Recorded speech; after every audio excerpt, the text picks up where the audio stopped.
But Andre, obviously it all started somewhere for you, and it started with your dad. He was your first coach. Maybe you can kind of walk us through what that was like, what it was like having your dad as your coach. What were some of the good things, the bad things, and just kind of tell us how you got started in the great game of tennis. Yeah, well, I don't know where to begin with that. I was the youngest of four, so I kind of had the luxury of seeing my dad's influence on my other siblings, and you know, I describe him in my book quite intimately, and if you don't read it carefully, it can be perceived as an abusive thing, but it's an intensity that he brings that in a lot of cases brought out the best in me and turned me into kind of a person that didn't need his intensity anymore. I kind of could be more intense on myself than he ever could be. So he had a vision for the game, unquestionably, in the sense that he saw it being played in a way that hadn't been played yet. He was a boxer by his background. Grew up in the streets of Tehran in Iran as an Armenian, Christian Armenian. So he got in a lot of fights, and he put that to formal use, and won a couple Golden Gloves in boxing Olympics, a couple Olympics. So he always kind of had an interesting perspective on engagement and rules of engagement. What I do affects what you do. So he had a vision to play the game in a different way, and that had to do with power off both sides. It had to do with taking the ball early, taking time away. You can hit the ball hard and take somebody's time away, or you can take somebody's time away by taking the ball earlier. And my dad's case, he says, why not do both? Take it earlier and hit the shit out of it. So he did make some decisions that eventually became, the foundation of my game. But he also clearly realized at 13 years old that, he was overmatched with the development of, strategically speaking, and sent me away from home as to not, create the same dynamic he did with my siblings, which he loved me enough to let me go, and at the time it was more abandonment from my perspective, hence my rebellion with Mark Knowles at the academy. But nevertheless, it was the foundation that my game was built on. So he had his philosophy: if I hit 2,000 tennis balls a day, I'll hit 1,000,000 tennis balls a year, and who the hell's going to beat a kid that hits 2 million, millions of tennis balls, a year? So it seemed to work out. 1 out of 4 at least. It didn't work out for the rest of my family from a tennis perspective, but worked out with me. A lot of us had the opportunity to read your book, which was a great book, obviously very insightful. Are you allowed to even go within 100 yards of a ball machine? How descriptive you were in the book.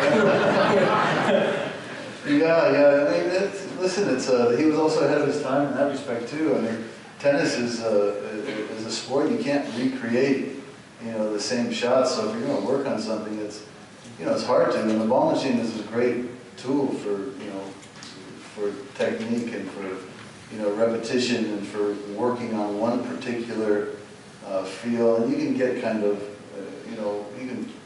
it turned me into a perfectionist because you kind of want to make it. You want to make those adjustments, and you want to.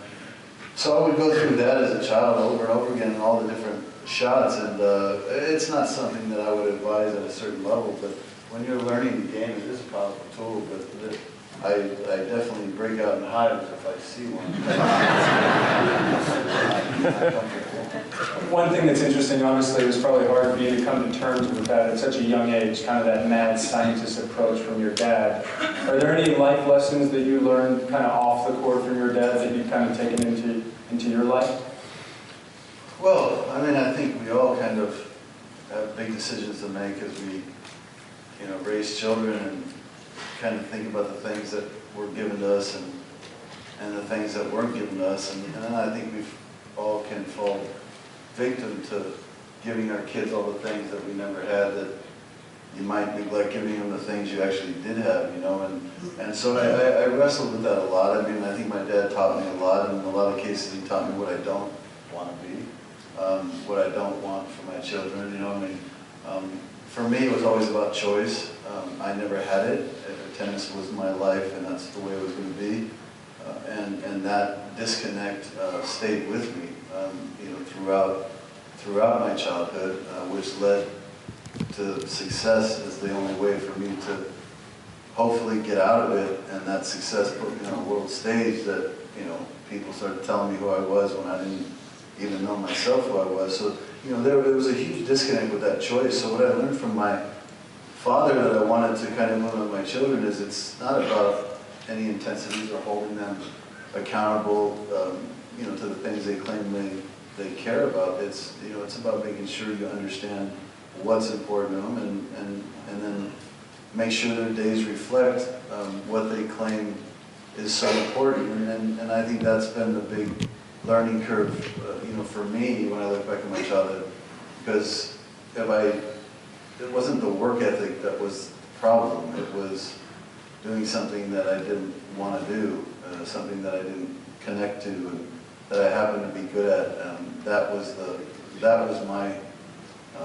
demon in its original form, and so with my children, that's how I approach it. You know, and you know, this is, by the way, one of the most underrated, greatest athletes in the history of our sport, Mark Knowles, and when you add his incredible judgment in picking a wife, his children are off the hook too with what they can do, and I'm sure you've seen it with them, which is, you know, you have this talent, but if you don't have the desire, the motivation, the you know, the self